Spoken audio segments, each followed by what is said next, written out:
Welcome to the Deep Wealth Podcast, where you learn how to extract your business and personal deep wealth. I'm your host, Jeffrey Feldberg. This podcast is brought to you by Deep Wealth and the 90-Day Deep Wealth Experience. When it comes to your business deep wealth, your exit or liquidity event is the most important financial decision of your life. But unfortunately, up to 90% of liquidity events fail.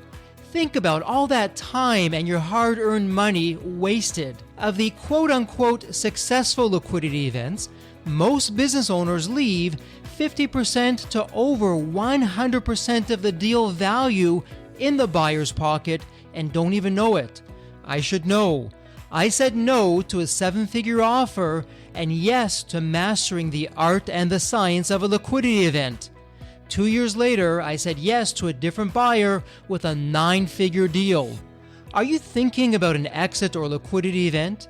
Don't become a statistic and make the fatal mistake of believing the skills that built your business are the same ones to sell it. After all, how can you master something you've never done before? Let the 90-Day Deep Wealth Experience and the 9-step roadmap of preparation help you capture the best deal instead of any deal. At the end of this episode, take a moment and hear from business owners like you who went through the Deep Wealth Experience. Jacob Koenig is responsible for managing the sales process from bid through closing and serves as a trusted advisor for Woodbridge's clients.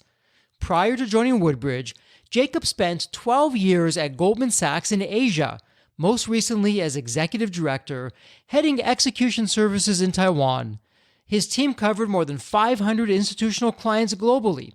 He moved to Taiwan from Goldman Sachs in Tokyo, where he spent 9 years in execution in the Japanese market. Jacob holds a master's degree in Asian Studies and International Finance from the Johns Hopkins University, Paul H. Nitze School of Advanced International Studies, as well as a bachelor's in Asian Studies and Economics from the Johns Hopkins University. Jacob is fluent in Japanese and speaks basic Mandarin. Welcome to the Deep Wealth Podcast, and for all you listeners out there today, hang on to your hats, get buckled down into your seats. We have one of those other mythical creatures out there, otherwise known as an investment banker, here with us in the person. And we're really here to bring you into a world that you want to know about ahead of time. And as with Deep Wealth, we're all about preparation. And our guest has a whirlwind of experience. You heard it in the introduction. You'll hear more of it live and in the person. I'm going to stop it right there. So Jacob, welcome to the Deep Wealth Podcast. An absolute pleasure to have you with us. And Jacob, there's always a story behind the story. So I'm curious, what's your story? What got you to where you are today? Sure. So I started at Goldman Sachs right out of my graduate school program, and I was directly into the Tokyo office. I worked in the sales trading world there for 10 years before I moved out to Taipei to run the sales trading team out in Taiwan, trading Taiwanese stocks for the last 3.5 years. And then I came out to Woodbridge International, started in May of last year. My father started the business. So, in 1993, I grew up learning about it, hearing about it, and, the growth of the company, really the past few years in particular, was meteoric, and it was now or never. And I took the opportunity to come out, and now am a partner here at Woodbridge, hitting our stride. Wonderful. And I got to ask you this. Firstly, welcome back stateside. Coming from Asia, generally speaking, back to the States, business-wise, M&A-wise, are there any differences, or is business? What are you seeing? Business is business. I would say culturally, the biggest thing that was surprising maybe to me was the amount of, I would say, emotional showing. In Asia, people are more reticent. They don't want to show their emotions as much. I feel like Americans are very expressive, and the reverse culture shock coming back to that. Wow. So terrific to hear. And I guess culture, as we'll talk about, I'm sure, is really everything, both for the business world, but also in M&A as well. So Jacob, why don't we just dive right into the trenches? I know our listeners always get excited when we have someone like yourself who can come and really share some of the secrets that other investment bankers, other M&A advisors don't want us to know. And I know offline, you and I were chatting, and I was throwing some of my favorite stats around. Up to 90% of liquidity events fail. And from a business owner side of things, I mean, you can just imagine, you've seen it, you've been there, that time, that effort, that money, And I say half joking, half serious. It's really sad. You're better off going to your favorite casino. At least you'll have fun. While you lose your money, you'll lose a little bit quicker. And so, Jacob, we're going to check our egos at the door. What are we doing wrong as business owners? Why are we having such a high failure rate when it comes to selling the business and a liquidity event? It's a great question, Jeff. I think there's two aspects to it that I'd like to address. The first is preparation. When we take on clients, we find very frequently that there's just the data isn't ready, sort of emotional readiness isn't quite there. And those are really the stumbling blocks that we find most frequently. And actually, I was just on a panel with some of the people on the buy side out in Denver for the Association for Corporate Growth.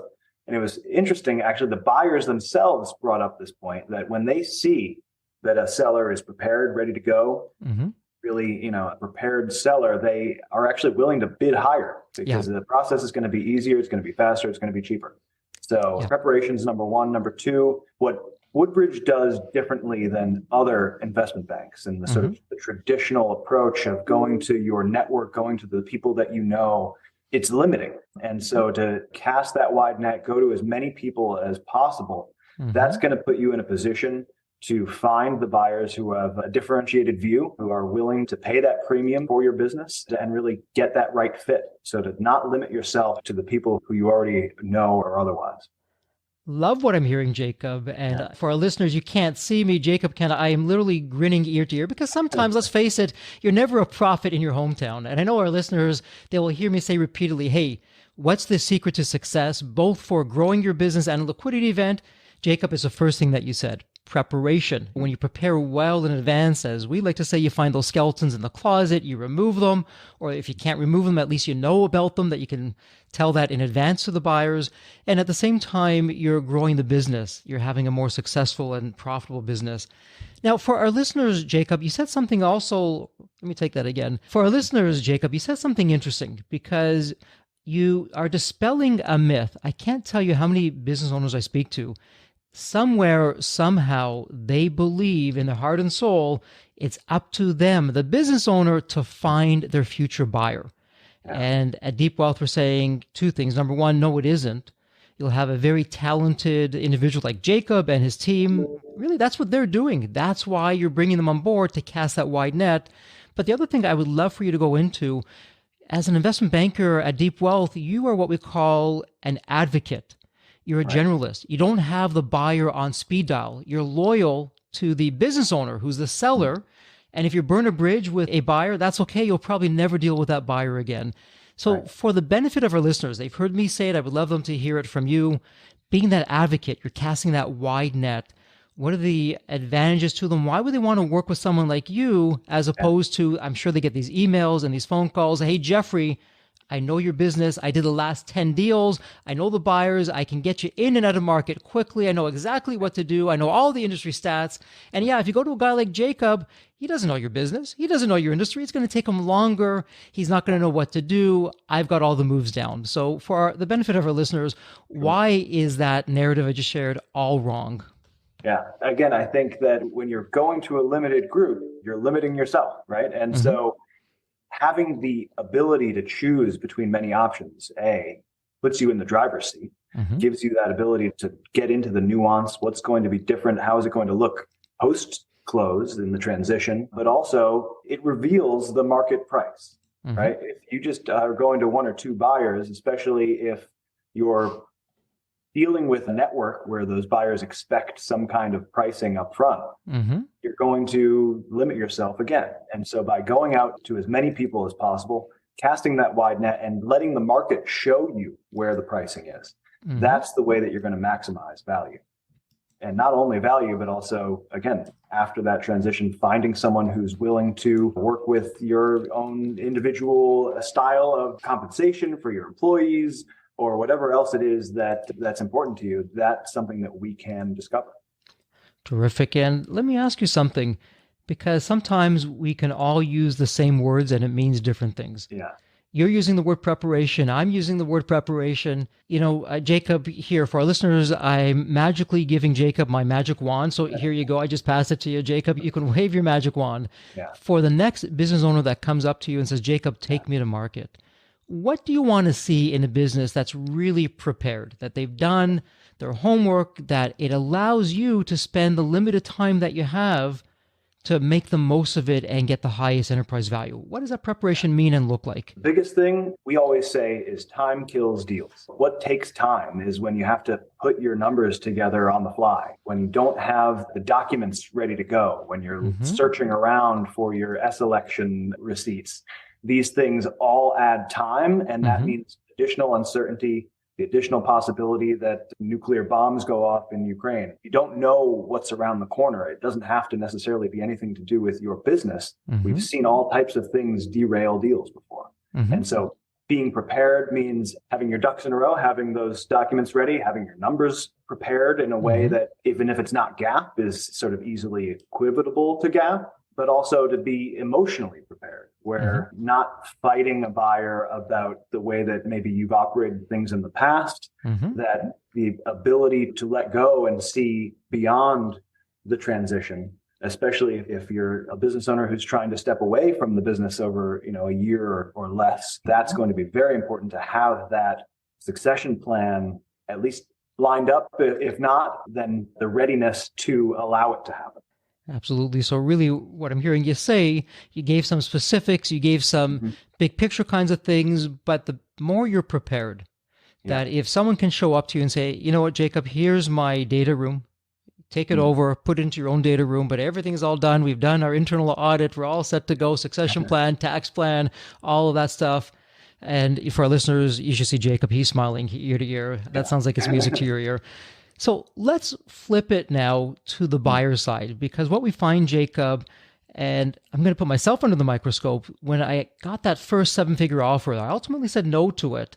But it was seven figures, not entirely because of the buyer. There's some things that myself and my business partners did that also put us in that category. And, I was a typical business owner. I was being selfish, thinking only of myself. Is the check going to clear? I wasn't thinking about the buyer and what the buyer's problems are and how I can help and solve that. And we've built that into our 9-step roadmap now of how to think and act like a buyer. But Jacob, let's lean on Pareto's law, that 80% of the failures of liquidity events are probably coming from 20% of the same root causes or reasons. So why are buyers walking away from the deal table? What are you seeing? What would be some of the more popular reasons? The number one biggest reason is the decline in the business performance. And this is what we always say is there's no such thing as the or proposition. This is an and proposition. When you're selling your business, you're working on the deal and you're running your company. If you take your eye off the ball running the company, then that's where problems often arise. Beyond that, there are obviously macro factors that come into play, but those we often will deal with ahead of time because we're finding buyers, weeding out the ones who are not well funded. And what we've seen, especially in the latest period here, post Silicon Valley Bank and Credit Suisse, is that equity firms, private equity firms, are sitting on piles of cash. And so those who are less dependent upon bank financing are simply going to be able to get the deal done quicker. But I'd say it always goes back to the same thing, which is time and surprises kill deals. So making sure that we don't have surprises, making sure that we're efficient through the process, that we're pushing as hard as we can on whatever levers that we have available to us to make sure that we're hitting the deadlines, we're getting our timeline in place early on. When we sign the LOI, we immediately have our kickoff call. We get all the third parties involved after we've made the business decision with the buyer and the seller. This is when we're going to have the purchase agreement done. This is when we're going to have the QOV done. This is when we're going to have the closing checklist started. Those specific dates and the specific closing deadline, having all of those right up front, that keeps us honest, that keeps us diligent, that keeps everything on track, and that avoids most of the pitfalls that we find cause deals to go under. And you bring up two interesting points. And firstly, it goes back to preparation. When the business owner is prepared, due diligence is that much quicker. And you can go into the LOI, you can go into the closing so much faster. And you're right, speed always wins. But you brought up another point that a lot of business owners tend to overlook, because oftentimes as business owners, we see these LOIs and there's a lot of zeros. And we stop thinking and we just get blinded by those zeros. But to your point, how's the buyer going to pay for this deal? Do they have cash in the bank? Are they depending on outside financing? Are they going to get some kind of instrument, some kind of debt? What does that mean? What's the risk? Can you speak to our listeners about the different kinds of instruments used to pay for the deal and the risks associated with them? Absolutely. Yeah. And frankly, this is becoming more and more common, what we call structure of the deal. We'd love to see all of our deals just be pure cash at close, 100% equity from the buyer. But the reality is, especially in markets where we're in a rising interest rate environment, we are seeing less debt being used. And so where is that debt financing being replaced by? Part of it is seller's notes. The debt is essentially being held by the seller. This can be advantageous. Some of these seller notes we've seen are upwards of 8 to 10% quarterly payments. So if you can get a little bit of an income stream there, that's pretty appealing. Where we've seen it also obviously is earnout. Earnout is one of the things that we frequently see, especially where business owners are looking more at the forward than necessarily the trailing 12-month period, which is what usual valuations are based on in the market. So being able to hit those earnout targets, the thing to look at there that we advise our clients is always to make it as simple to understand as possible. What you don't want to be is hitting those targets essentially, but not being paid on it because of the nuance of the legalese. So if you can get a revenue target, that's better than maybe a net income target, which is better than an EBITDA target. Again, the less wiggle room that you can give around the way that the accounting is impacting those numbers, the better position you'll be to receive those payments. Oh, yes, the infamous E word. We banish that at Deep Wealth. No such thing as an earnout. We really work towards not having that on the table. It just makes things so much simpler and easier, particularly for the seller.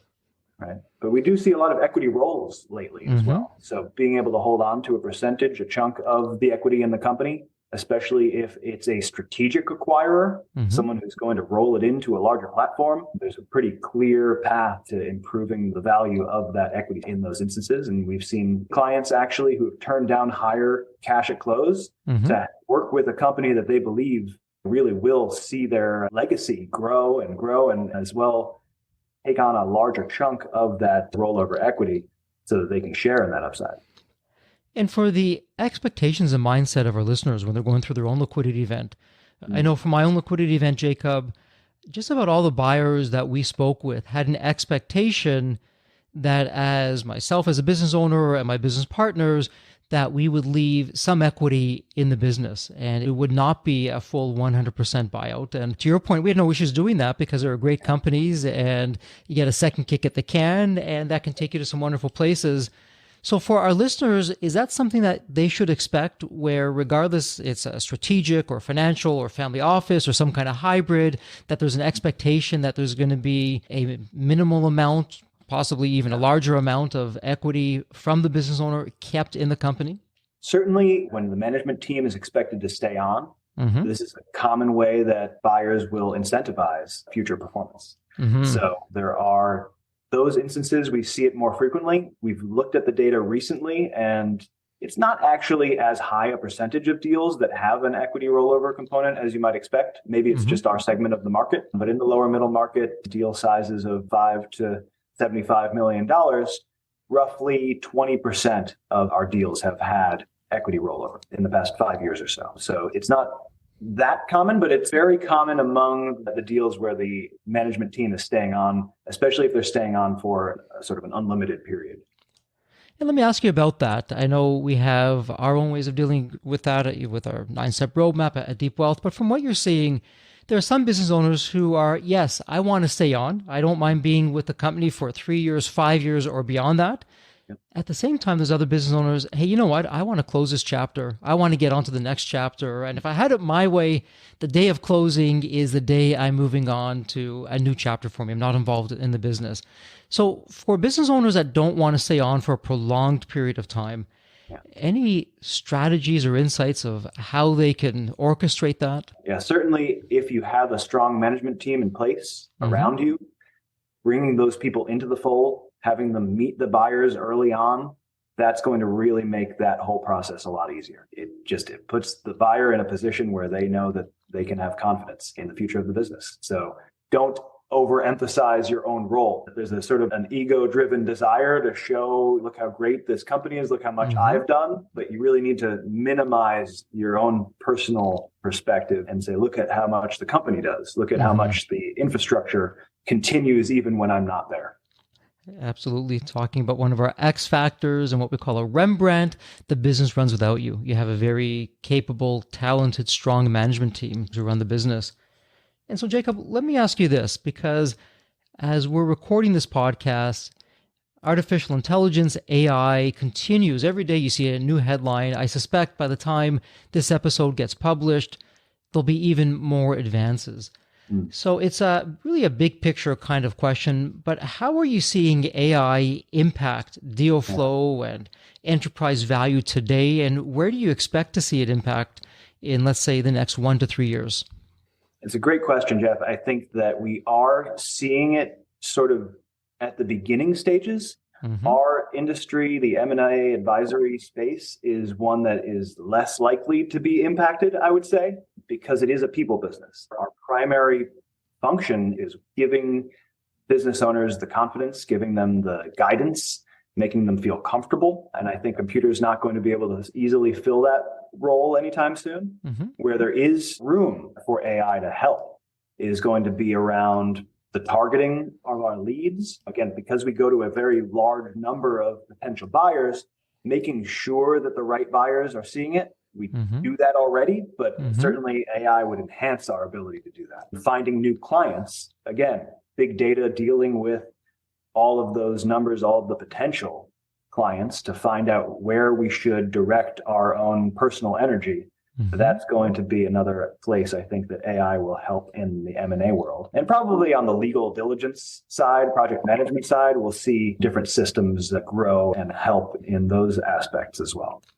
And from a business owner side, Jacob, from someone who's building that business to one day sell it, and I know it's still early days where I feel heading into the golden era of AI as it really puts its footprint on society and life as we know it. Is very early days right now.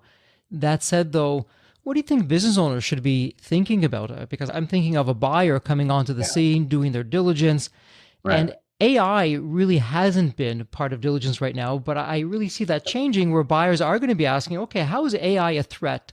How is it going to be a strength or an advantage for me? So where do you see AI playing a role in that?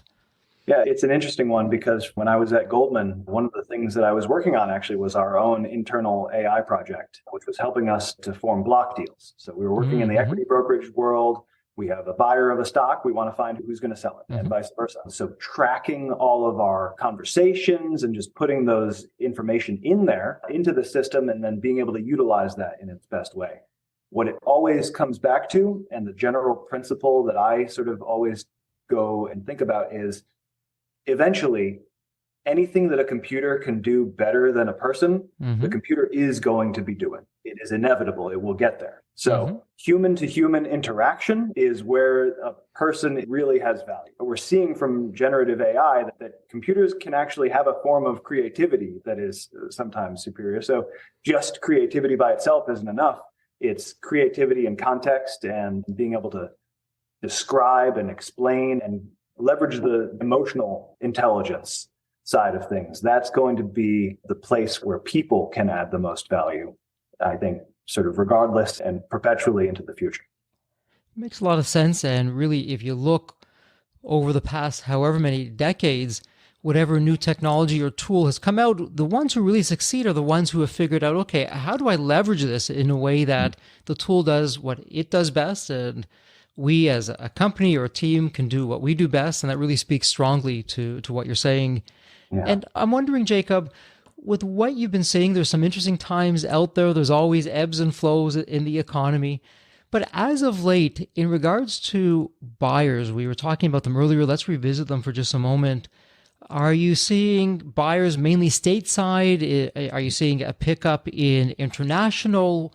As an advocate out there, as a generalist out there, you're casting as wide a net as possible. Yep. Have things changed lately in terms of where the buyers are coming from? You know, it really hasn't. And it's frankly surprising. I, again, was at this conference just the other week. It was the day after Credit Suisse was rescued. And no one was talking about it. It was like it was not a subject of conversation at all. It was almost as if people were willfully ignoring it. That being said, we've had our most successful campaigns in our history the past 6 months. We've had 3 of the 4 largest in terms of number of bids. And we had just recently, ongoing actually, the number 1 most number of books out, of NDAs signed. We have more than 400 NDAs signed on one campaign.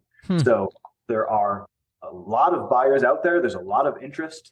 Don't forget, the private equity world has raised a record amount of cash that they're still sitting on. And it's dry powder. It needs to be deployed. And so while things are still feeling good and the debt markets are still functioning, I think the buyers themselves are really looking for quality businesses out there. The most common complaint that we hear is the lack of supply. And so that's the positioning that you really want to be in when you're selling your company. And in terms of international versus domestic, we haven't really seen too much of a shift there. We definitely have been getting a few multinational conglomerates in where we wouldn't have seen that maybe a couple of years ago. Brazilian, Latin American, even actually one from Spain recently came in on a deal that we had. But I wouldn't say it's substantially more than we've seen before. It's interesting. And as you're talking about this one campaign that you have over 400 NDAs signed, firstly, congratulations. That's wonderful. So for the benefit of our listeners, Jacob, they're asking, okay, Jacob sounds like a terrific individual and his firm is sounding really good. I'm liking what I'm hearing. In your books, Jacob, having seen what you've seen, what would you recommend to listeners as they're speaking to different investment bankers? What should they be looking for, and what would be some red flags to not only run, but run as fast as you can in the opposite direction?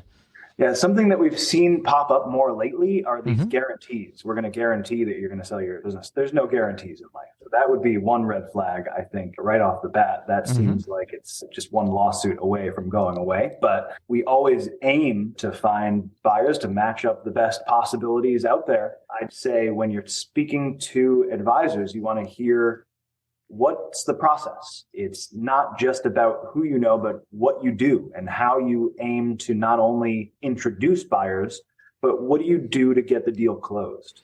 Because this is, I think, the most common refrain that we see when we pick up clients who were formerly at a competitor. They had me, reach out to some buyers and then they kind of walked away. We are with you every step of the way. We have our closing department that I oversee where we make sure that we're hitting the timeline 100%, that we're making all of those dates matter, that the closing date is not just a hopeful date, but it is a wedding date.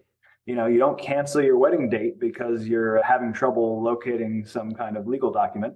You find it, you work on those nights and the weekends to make sure that it happens, that you can have your wedding on your wedding date. So that's what I would say is, what are you going to do beyond just introducing me to buyers, beyond just introducing me to your network? How can you go out, find the best fit, and then get the deal closed? That's really the most important thing. And guarantees are guarantees, but it's a guarantee to close the deal. What I think what's missing from there is it's the guarantee to get the absolute best deal. We don't want any deal. This is the largest financial transaction of our life. We want the best deal. And let me ask you this. Let's flip it, because at Deep Wealth, what we share with our community and people who go through the 90-day Deep Wealth experience, we teach them how to be the world's best client for all of their advisors, investment bankers included. And we give the thought experiment. Imagine you've left a message for Jacob. Jacob comes out of a meeting. He has a limited amount of time. He can only make one phone call, and it's going to be you because you're the world's best client. So, Jacob, what does that mean for you? What would make someone the world's best client for you and your firm? I would say responsiveness and flexibility. Those are the two big things. To be able to, respond to a request, turn it around and answer it and get those questions answered when they are reasonable. But also the flexibility to not get your heart set on a particular buyer. If something comes up, and we've seen this recently where the buyers just aren't coming through with what they've promised, where they keep delaying and delaying, to know at a certain point you have to cut your losses. And what we, I think, at Woodbridge do better than anyone else is getting back to market. Doing a new campaign, we find actually 90% of the buyers that come in on the second, third campaigns are new buyers. buyers we hadn't spoken to before, buyers we haven't seen before. And so having that ability to get back out there, try again, that's going to be the secret sauce. We had a client once, it took 8 campaigns before we actually found the best buyer. This buyer came in and I think it was 70% above what the client's original expectation was. Wow. In terms of pricing. What a success story. That's terrific. You never know when you're going to find them and where they are. It's timing. Timing is everything. And for our listeners, did you hear that? Jacob is saying 8 different times. So 7 times saying, no, you know what? This is not the best buyer. We can do better. Let's walk away from the table.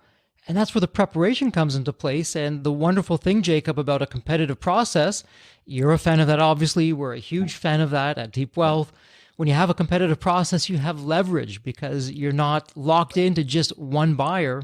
You can move on and do other things with other buyers if need be. And that brings up the question. So, Jacob, what a lot of business owners don't realize is in a liquidity event, their leverage is at the highest point right up until they sign the letter of intent, the LOI. And then you're locked in for a period of time to one buyer, you're either going to make the deal happen or not make the deal happen. So in finding out who's the best buyer, who's the buyer with the best cultural fit, we have our own step 3 dedicated all towards that future buyer, how you do that. We have our own system with that. But I'd love to hear, how are you doing that with your clients, Jacob, to actually make sure that, hey, the cream rises to the top. They do what they say what they do. This is where you want to be. Yeah, I think it really comes through in the management meetings, in those initial conversations, in those conversations about the future. What is it going to look like in a year or two? What's the grander plan? How many transactions in this space have you done? Is it being funded through equity or from debt? Where's that debt coming from? These are the types of questions that we always make sure to ask. Ask early, because again, you don't want to be in a situation where you're locked in, where you don't have other choices. To always be flexible around going out to market to find these buyers. And on the points that are in the LOI, that it's important also to look at, of course, the dollars, are going to be the most important thing. That's what we've found time and time again. Generally speaking, the highest bid does win. But if the highest bid is coming from a search fund that doesn't have any real connections in the industry, can't show us any kind of proof of funds, that's not the price that you're actually going to end up with. You're going to end up with a very long, difficult, drawn out process. If it gets done at all, it'll probably get done at a lower price point anyway. And so we rank all of our buyers in an A to D kind of ranking, and we try to get deals done with the A+ buyers. Those are the ones who are going to be able to both quickly, efficiently, and to the best of everyone's expectations. Yeah, absolutely. And Jacob, we're on the same page with you. You could have 5 deals. They could all have the same number for the enterprise value, but it's not just the numbers, it's the conditions. And like you're saying, the financing and quality of their management team, all that plays in such a big role that you really have one chance to get it right. You want to make sure you're not going back a 9th time because you didn't pick the right buyer, you didn't do your due diligence the first time around with that. So I hear you loud and clear. Jacob, let me ask you this. I mean, you and I, we can go down all these different rabbit holes. You've been absolutely terrific with your wisdom and your insights. That said, though, we're in the wrap-up mode of our episode, and I'm going to ask you my favorite question. I have the privilege and the honor to ask every guest this question. Let me set it up for you. It's a fun question.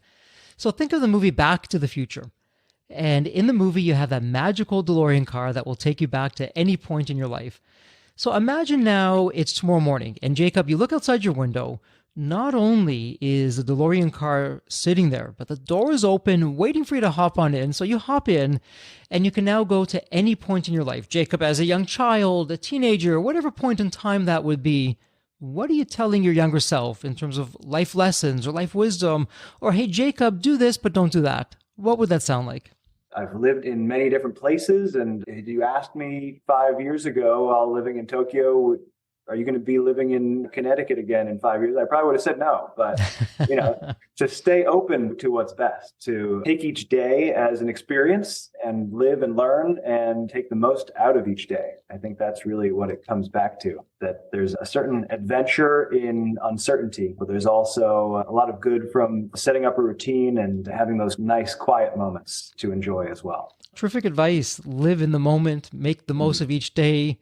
rituals and routines are freedom. It's a lot for our listeners to walk away with, and some terrific advice there. Thank you so much for that. And Jacob, for our listeners, if they want to learn more, they want to reach you, or they have some questions, where's the best place online that they can find you? Sure. So our website, woodbridgegrp.com, going to be the best starting point. And I've got my LinkedIn profile. You can find me, Jacob Koenig, if you search at Woodbridge International. I think that should be a great couple of resources. Terrific. And for our listeners, we'll have all that in the show notes. It can't be any easier. It'll be a point and click. Jacob, it's a wrap. Thank you so much for today's episode, for your wisdom, your insights. And as we like to say here at Deep Wealth, we want you to thrive and prosper while you're keeping healthy and safe. Thank you so much. Okay, thank you.